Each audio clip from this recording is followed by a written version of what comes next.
हम सीखेंगे present continuous tense.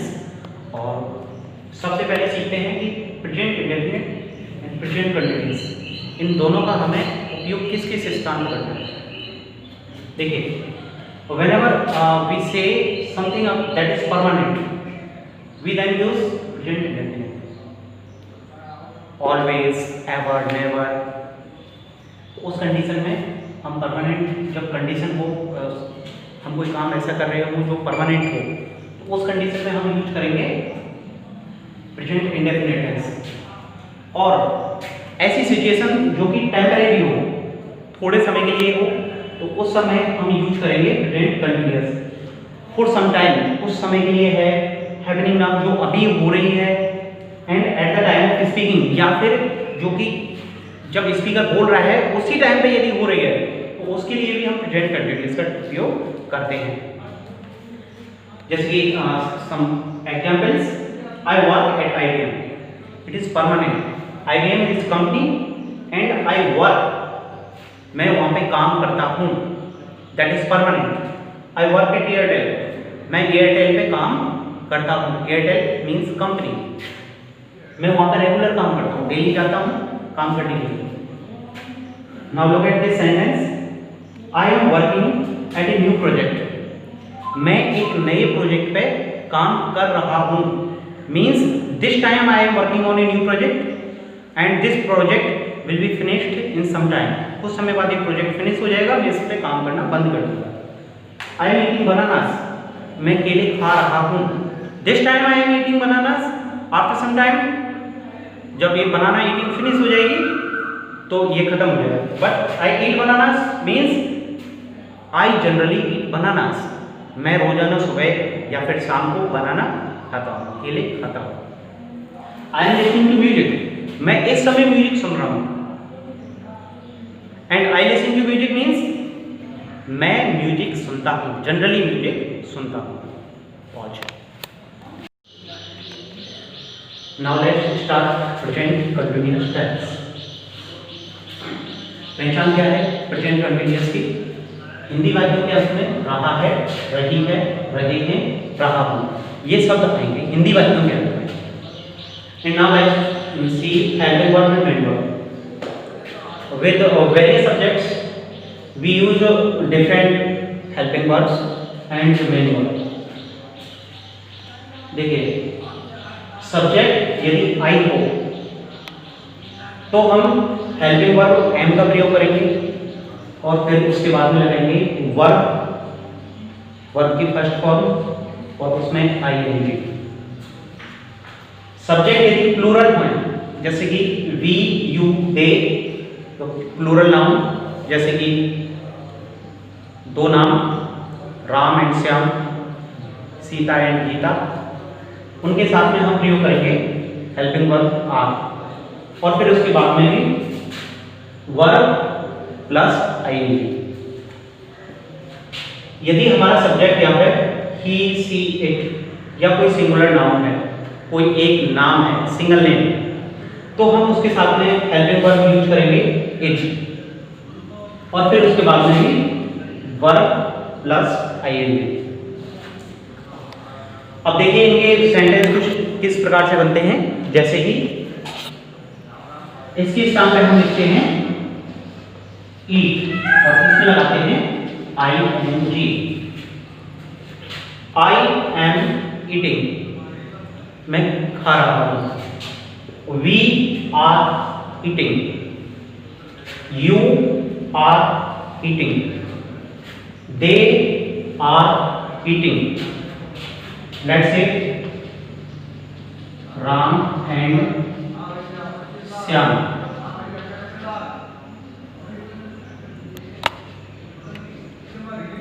Ram and Shyam are eating, boys are eating। अब singular पे देखते हैं, he is eating, she is eating, it is eating।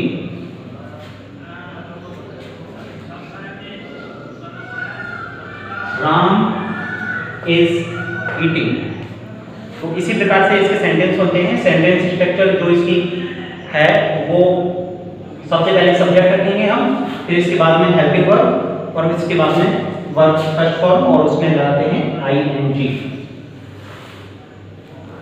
ठीक है, पॉज।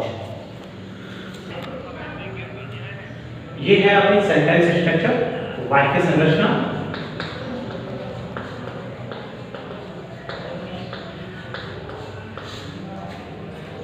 देखिए सबसे पहले अफर्मेटिव मीन्स साधारण वाक्य। यहाँ पे सबसे पहले हम लेंगे सब्जेक्ट या फिर कर्ता, फिर इसके बाद में ये है हेल्पिंग वर्ब और फिर इसके बाद में है मेन वर्ब। ये हमारी सेंटेंस स्ट्रक्चर रहेगी। सब्जेक्ट जो डिफरेंट होते हैं उनके अनुसार कौन कौन सी हेल्पिंग वर्ब लगती है वो मैंने अभी बताया था आपको। तो सबसे पहले सब्जेक्ट, फिर इसके बाद में हेल्पिंग वर्ब इजारे और फिर लास्ट में वर्ब प्लस आईएनजी फॉर्म और इसके बाद में ऑब्जेक्ट और फिर जो कुछ भी बचा हुआ है उसे लास्ट में जोड़ देंगे।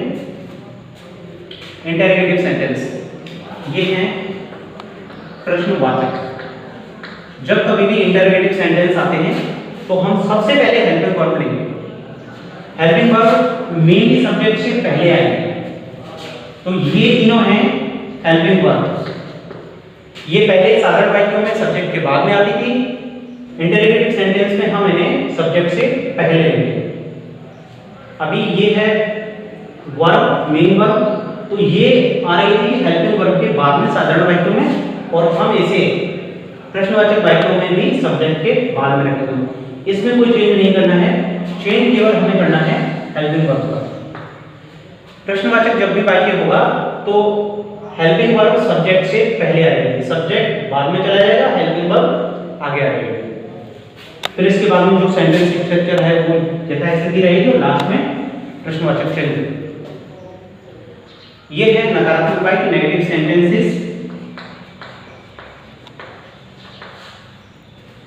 इनमें केवल हमें नॉट लगाना है और नॉट लगाने के लिए हमें चाहिए हेल्पिंग वर्ब। नॉट जो है वो हमेशा हेल्पिंग वर्ब के बाद में आएगा और मेन वर्ब से पहले आएगा।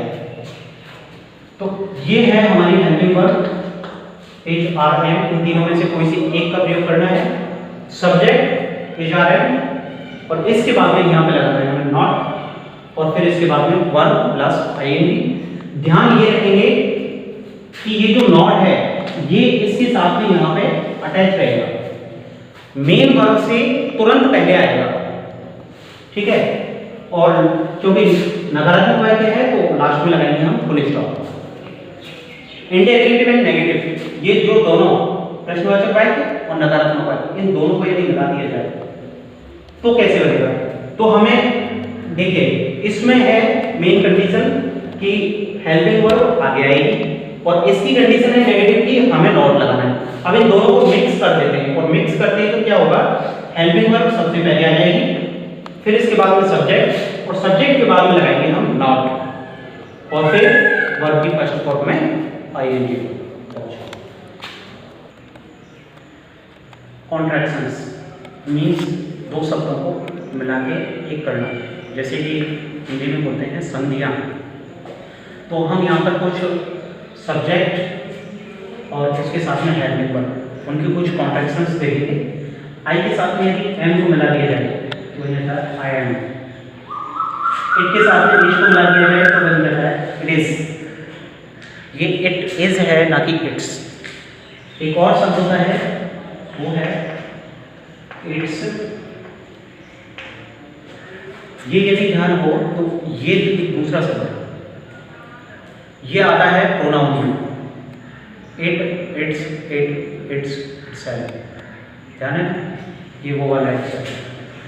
यदि यहाँ पर अपॉस्ट्रोफी लगा हुआ हो तो ये बन जाता है इट प्लस इज, और यदि इसके साथ में अपॉस्ट्रोफी नहीं लगा हुआ है तो ये है pronoun. We are not seeing this right now. We के साथ में यदि आर लगा हुआ हो, वी आर। यहाँ पे यदि अपॉस्ट्रोफी लगा हुआ है तो इसका मतलब है we is the subject and are is the helping verb. यदि ये अपॉस्ट्रोफी नहीं लगा हुआ है then this is the helping verb of past continuous tense verb, was verb वाला वर्ब। दे आर, दे और आर इन दोनों को मिला दिया है दे आर। ये केवल लिखने के लिए है कॉन्ट्रैक्शंस। अगर इसको यहां से हटा दिया जाए तो ये कोई शब्द ही नहीं है, इसको यहां पे लगाना जरूरी है। ऐसे ही कुछ हेल्पिंग वर्ब और नॉट के साथ में कुछ कॉन्ट्रैक्शंस हैं, जैसे इज प्लस नॉट को मिला देते हैं इजंट, आर प्लस नॉट को मिलाते हैं आरंट, या फिर इसको और भी ज्यादा शॉर्ट करके लिख दिया जाता है एंड। ये कुछ कॉन्ट्रैक्शंस जो अपनी नेटिव इंग्लिश से है, जैसे कि इंग्लैंड की इंग्लिश, अमेरिकन इंग्लिश, वहां पे बहुत ज्यादा प्रयोग होते हैं। अब हम देखेंगे प्रेजेंट कंटिन्यूअस के एडवर्ब्स। और आपको बताया एडवर्ब्स वो शब्द हैं जिनसे हम इंग्लिश के सेंटेंस में पहचानेंगे कि दिया गया वाक्य, इंग्लिश का जो वाक्य होगा वो इनसे पहचानना पड़ेगा कि ये प्रेजेंट कंटिन्यूअस का है या फिर किसी दूसरे टेंस का है। तो इसके कुछ शब्द हैं जैसे कि now, nowadays, these days, at this time, at this moment, this day, this week, this month, this year, this hour. ये सभी वो शब्द हैं जो कि हमें ये बताते हैं कि ये कार्य इस समय, यानी अब या आजकल या फिर इन दिनों चल रहा है, कोई भी कार्य। और देखिए अभी हम देखते हैं इसके प्रयोग। अब इसके प्रेजेंट कंटिन्यूअस के मेनली दो प्रयोग हैं। सबसे पहले तो things that are happening,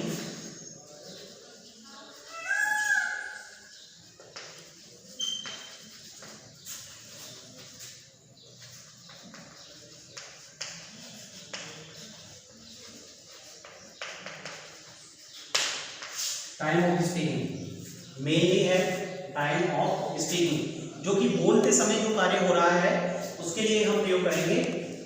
and second thing for near future, this is also an important point. इसके लिए भी हम बहुत ज़्यादा यूज करते हैं और इसमें दो प्रकार के यूज हैं, इस R M,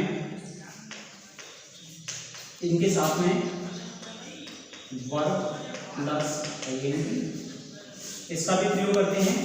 and second thing is are am plus going to plus verb, first form. इसका भी प्रयोग बहुत ज्यादा होता है। अभी इनमें से किस किस का प्रयोग करना है वो अभी हम समझते हैं। Now we are seeing four types of future, four types of future. This is first type, this is second type, this is third type and this is fourth type. ये सभी फ्यूचर टेंस को denote करने के चार तरीके हैं। And we are right now learning present continuous tense, and I am teaching future in present continuous because here we are seeing present continuous tense and here also we are seeing present continuous tense. अब देखिए कैसे differentiate करेंगे हम। सबसे पहले इसको देखते हैं, is rm plus verb plus ing. I am going to Jaipur tomorrow. I am cooking food in the evening. Look at the time. This is very near future. बहुत समीप का भविष्य जो है उसको डिनोट करने के लिए हम प्रयोग करते हैं is rm प्लस वर्ब की फर्स्ट फॉर्म में ing and they are very certain events. ये भविष्य में 100% होने वाले काम हैं। I am going to Jaipur tomorrow. This is plan, पहले से प्लान है और मैं जा रहा हूँ, 100% जा रहा हूँ कल जयपुर। तो ऐसे वाक्यों के लिए हम प्रयोग करेंगे is are am plus verb की फर्स्ट फॉर्म में ing। I am cooking food in the evening, this is right now this is morning and in the evening I am cooking food, मैं भोजन पकाऊंगा। तो ये भी क्या हो गया, future. Evening is very near future. अब इसको देखते हैं। I am going to get some tea, मैं कुछ चाय लेने के लिए जा रहा हूं, यानी कि मैं कुछ चाय लेने वाला हूं। I am going to close the door, मैं दरवाजा बंद करने जा रहा हूं, या फिर मैं दरवाजा बंद करने वाला हूं। These actions are pre planned, ये पहले से प्लान होते हैं। And they have some evidence, इनके घटित होने के साथ में कुछ एविडेंस भी होते हैं। दे हैव सम प्रूफ्स, तो ऐसे वाक्यों के लिए हम प्रयोग करते हैं is are am plus going to plus verb की फर्स्ट फॉर्म। अब इसको देखते हैं, सब्जेक्ट प्लस वर्ब की फर्स्ट फॉर्म। अब ये तो प्रेजेंट इंडेफिनिट हो गया। ये जितने भी वाक्य हैं, train starts at 7 PM, train 7 बजे स्टार्ट होती है, मतलब आज भी होगी।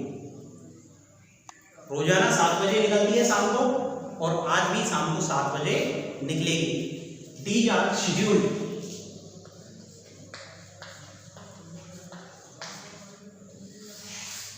शेड्यूल्ड एक्शंस, पहले से फिक्स टाइम पे होने वाले एक्शंस हैं, रोजाना होते हैं, आज भी होंगे। तो उनके लिए, जो आज होने वाले एक्शंस हैं, उनके लिए we will use present indefinite tense. The flight takes off at 10 PM, रोजाना रात को 10 बजे फ्लाइट निकलती है, आज भी निकलेगी, आज भी उड़ान भरेगी। तो उसके लिए हम प्रयोग करेंगे प्रेजेंट इंडेफिनिट टेंस का। Now will plus verb, this is actual future, future indefinite tense, will plus verb, but actions are unplanned, unplanned and uncertain।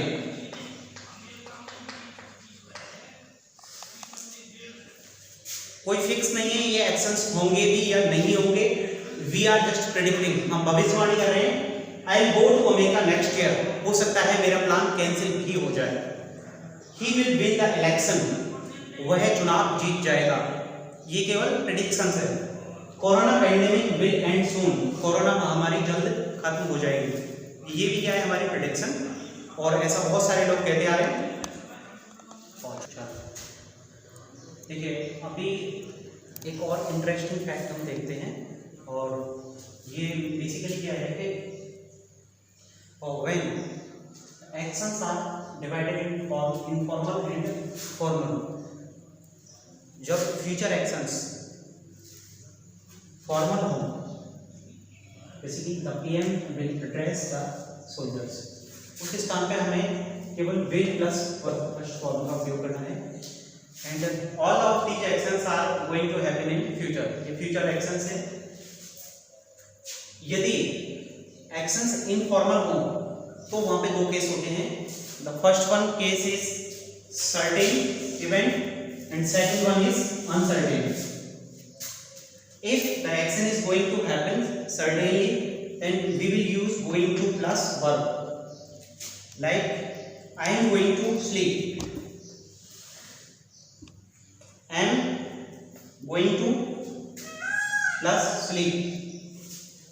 If the action will not definitely happen, then look at this, probably. Probably means संभवतः है। I will probably go to Delhi next week, मैं शायद अगले सप्ताह दिल्ली जाऊं। तो यहाँ पे probably शब्द ने क्या किया, certainty जो थी वो घटा दी and the action became uncertain। तो अब हम यहाँ पे प्रयोग करेंगे विल का, विल प्लस फर्स्ट फॉर्म। ये कुछ एग्जाम्पल्स हैं, और अब हम इनको ट्रांसलेट करते हैं, हिंदी के सेंटेंस को इंग्लिश में कैसे ट्रांसलेट करेंगे। सबसे पहले सब्जेक्ट आए, फिर बाकी के लास्ट में जाके देखेंगे रहा हूं मीन्स प्रेजेंट कंटिन्यूअस टेंस, और यहाँ पे हेल्पिंग वर्ब लगाएंगे एम। लिखना राइट, और इसमें लगाएंगे आईएनजी, तो ई को हटा देंगे, राइटिंग। एक कविता पोएम। अब देखिए इसी सेंटेंस का ये है नेगेटिव। अब नेगेटिव जब हम बनाएंगे तो हम सबसे पहले सब्जेक्ट लेंगे, फिर इसके बाद में हेल्पिंग वर्ब एम, फिर इसके बाद में नहीं नॉट, फिर मेन वर्ब राइट, राइट में लगाएंगे आईएनजी राइटिंग अ पोएम। ये है इंटरोगेटिव सेंटेंस। इंटरोगेटिव सेंटेंस को जब स्टार्ट करेंगे तो हेल्पिंग वर्ब जो है ये वाली, ये सबसे पहले आ जाएगी एम, फिर इसके बाद में आई है सब्जेक्ट, फिर इसके बाद में वर्ब राइट, इसमें आईएनजी पॉइंट, लास्ट में प्रश्न सेक्शन। ये है प्रश्नवाचक नकारात्मक, दोनों प्रकार का वर्ग। तो अब हम यहाँ पे सबसे पहले लेंगे हेल्पिंग वर्ब, फिर इसके बाद में सब्जेक्ट, फिर नॉट, फिर इसके बाद में मेन वर्ब, फिर इसमें आईएनजी लगाएंगे, और लास्ट में ऑब्जेक्ट अपना अपॉइंट। एक बार दोबारा से देखिए, जो साधारण वाक्य हैं उनके लिए subject plus helping verb plus verb plus ING, ये सेंटेंस की स्ट्रक्चर रहेगी। नेगेटिव सेंटेंस में हम नॉट को लगाएंगे हेल्पिंग वर्ब और वर्ब के बीच में, मेन वर्ब और हेल्पिंग वर्ब के बीच में लगाएंगे अपन नॉट को। प्रश्नवाचक वाक्यों में हेल्पिंग वर्ब को सब्जेक्ट से पहले ले आएंगे। प्रश्नवाचक नकारात्मक वाक्यों में दो काम करने हैं, एक तो हेल्पिंग वर्ब को सबसे पहले लाना है और दूसरा नॉट को मेन वर्ब से पहले रखना है। वह पढ़ रहा है, मैं विद्यालय जा रहा हूँ, बच्चे खेल रहे हैं। इन एग्जाम्पल्स को आपको घर पे तैयार करना है, और किस प्रकार से तैयार करना है वो अभी मैं आपको बता रहा हूँ। ये एक एग्जाम्पल है, देखिए वह पढ़ रही है एक पत्र, ठीक है। वह मीन्स सी, सी के साथ में प्रयोग करेंगे इज का। पढ़ना रीड, रीडिंग अ लेटर। अब इसका हमें बनाना है नेगेटिव, यहीं पे नेगेटिव बनाने के लिए इसके बाद में लगा देंगे not, she is not reading a letter. फिर इसका बनाना है इसी सेंटेंस का इंटरोगेटिव, इज पहले ले आएंगे, is she reading a letter. देखिए दोनों को देखिए, डिफरेंस देखिए, इज को हम पहले ले आए, यहाँ पे हमने नॉट लगा दिया। अब बनाते हैं प्रश्नवाचक नकारात्मक, is she not reading letter. इस प्रकार से एक सेंटेंस के चार बनाने हैं, अफर्मेटिव, नेगेटिव, इंटेरोगेटिव और इंटेरोगेटिव एंड नेगेटिव। ये चार प्रकार के वाक्य बनाने हैं। देखिए ये कुछ नियम है कि हमें किसी भी वर्ब के साथ में आईएनजी किस प्रकार करना है। जनरली सभी वर्ब के साथ में हम डायरेक्ट आईएनजी लगा देते हैं, जैसे कि कुछ जो विशेष नियम है वो मैं बता रहा हूँ। यदि किसी वर्ब के लास्ट में अंतिम शब्द ई है तो वहां पे आईएनजी लगाते समय ई को हटा देंगे और उसका बनाएंगे WRITE, ई हटा दिया तो ING इसके साथ में जुड़ जाएगा, WRITING, स्माइल, SMILING। ठीक है। अभी कुछ शब्द ऐसे हैं जिनके वर्ब के लास्ट शब्द जो हैं वो होते हैं IE, जैसे कि लाइक। इसमें इन दोनों शब्दों को हटाएंगे, इन दोनों के स्थान में लगाएंगे वाई और फिर जोड़ेंगे ING, LIELYING, time, TYING, diet, DYING, इन दोनों को हमने हटा दिया। और ये देखिए CVC, C मतलब consonant, V vowel and C means consonant. इनको हम चेक करेंगे बैक से। लास्ट वर्ड देखेंगे T means consonant, U means vowel, T means consonant. यदि इस क्रम में हो कॉन्सोनेंट वॉवेल कॉन्सोनेंट तो फिर इस कंडीशन में ING लगाते टाइम ये जो अंतिम कॉन्सोनेंट है इसको हम डबल कर देंगे, PUTTING। इसके बहुत सारे एक्सेप्शंस भी हैं, कई जगह पे हम इसको डबल नहीं भी करते हैं, लेकिन generally most of the cases हम इसको डबल करते हैं। ठीक है, ये है करेक्ट फॉर्म ऑफ वर्ब और ये ही अपना मेन टॉपिक है, क्योंकि एग्जाम में ये ही आता है। हिंदी से इंग्लिश ट्रांसलेशन नहीं आती है, सिर्फ ये आता है। तो अब हमें क्या करना है, जैसे प्रेजेंट इंडेफिनिट में हमने सीखा था, उसी प्रकार से हमें यहाँ पे एडवर्ब्स पहचानने हैं और फिर उनके अकॉर्डिंग हमें वर्ब की फॉर्म यहाँ पे पढ़नी है। पहला सेंटेंस और यहाँ पे एक एडवर्ब दिया हुआ है नाउ। अब इस एडवर्ब को हमें पहचानना है किस टेंस का है, ये present continuous. Present continuous tense में आई के साथ, ही के साथ में हम प्रयोग करते हैं एच और यहाँ पे ओ में लगा देंगे ING। He is going to market now, वो अब बाजार जा रहा है। आई, अब देखिए यहाँ पे स्पेशल शब्द है ये नॉट। नॉट को हमने यहाँ पे वर्ब की फर्स्ट फॉर्म जो अपनी मेन वर्ब है उसके साथ में ही लगा भी दिया है। इसका मतलब है ये जो दिया गया वाक्य है ये नेगेटिव है। यहाँ पे एक एडवर्ब दिया हुआ है दिस टाइम, इससे हमें पता चलता है कि ये वाक्य प्रेजेंट कंटिन्यूअस टेंस का है। और अब हम आई के साथ में लगाएंगे एम, इसके बाद में नॉट और फिर यहाँ पे I am not watching a movie this time। यहां पे देखिए एडवर्ब स्टार्टिंग में आ गया, वी है सब्जेक्ट और स्टडी है यहाँ पे main verb, we are studying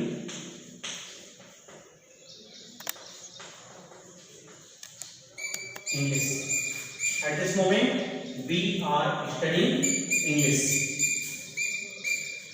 ये जो वाक्य हैं तीनों ये हैं interrogative.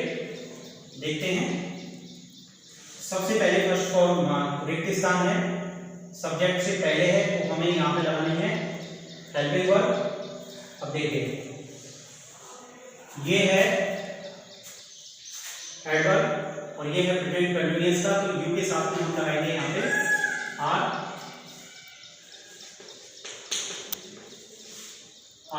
You going anywhere now, क्या अब तुम कहीं जा रहे हो। इसी प्रकार से यहां पे एक एडवर्ब दिया हुआ है eight this moment, is it